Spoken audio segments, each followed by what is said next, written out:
Magandang umaga po sa inyong lahat. Ako nga po pala, Jenny Cristian Lores, na nagmula sa BSF2. At sa araw na ito ay meron na naman tayo bagong kaalaman.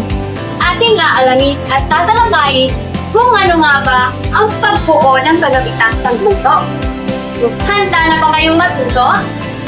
Okay, ngayon, kapag sinabi natin ang pagbuo ng kagamitang pangluto, ito ay tutukoy sa paggawa ng mga materyales na ginagamit ng guro upang mas maging epektibo, malinaw, at kawili-wili ang pagkatuto ng mga mag-aaral. Alam niyo ba na merong 5 elemento ang pagbuo ng kagamitang panturo? Tara at ating alamin. Ang una nito ay ang tinatawag nating module or module sa English. Ito ay isang self-learning kit o nakasulat na kagamitan na naglalaman ng kumpletong aralin at mga pagsasanay upang makapag-aral ang estudyante kahit walang harapang klase o tinatawag nating face-to-face classes sa English. Ang katulad na lamang ito ay nagkaroon ng pandemya. Gumawa ang mga guro ng virtual para patuloy pa rin na makapag-aral ang mga estudyante kahit nasa bahay lamang.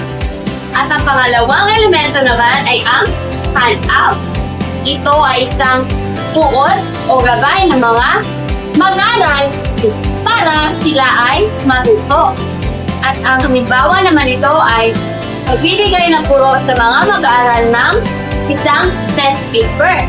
Dito sinutubok kung talagang nakindi sila o natuto sa ibang section. Naintindihan lang ba? Ngayon ay nadako naman tayo sa pangatlong elemento na ginatawag natin visual na kagamitan or visual aid naman sa English. Ito naman ang mga materyales na nakikita tulad ng chart, ng flashcard, larawan at mga poster. At kagaya na lamang ng ginagawa natin ngayon, meron tayong visual aid. Ito ang tinatawag na visual na gamitan na nakikita ninyo dito sa harapan upang mas maintindihan ninyo ng malinaw kung ano ang leksyon natin ngayon. At dadako naman tayo sa pang-apat na elemento. Ito naman ay ang kagamitang digital or digital material sa English. Ito ay ang mga materyales o mga kagamitan na gumagamit ng teknolohiya. At ang tulad nito ay ang PowerPoint presentation, e-books or electrical books, or mga educational video na ginagamit para mas maintindihan at matuto ang mga estudyante. At ang last o pangpuli nating elemento, tinatawag nating kagamitang interaktibo or interactive materials naman sa English. Ito ay ang mga kagamitan o laro na naghihikayat sa aktibong pakikilahok ng mga mag-aaral.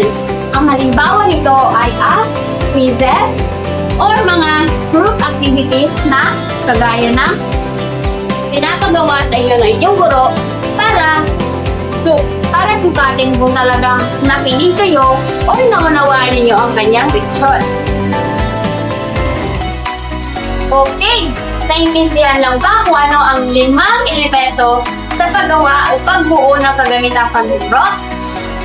Dahil naunawaan ninyo, inaasahan ko na meron kayong bagong kaalaman sa araw na ito.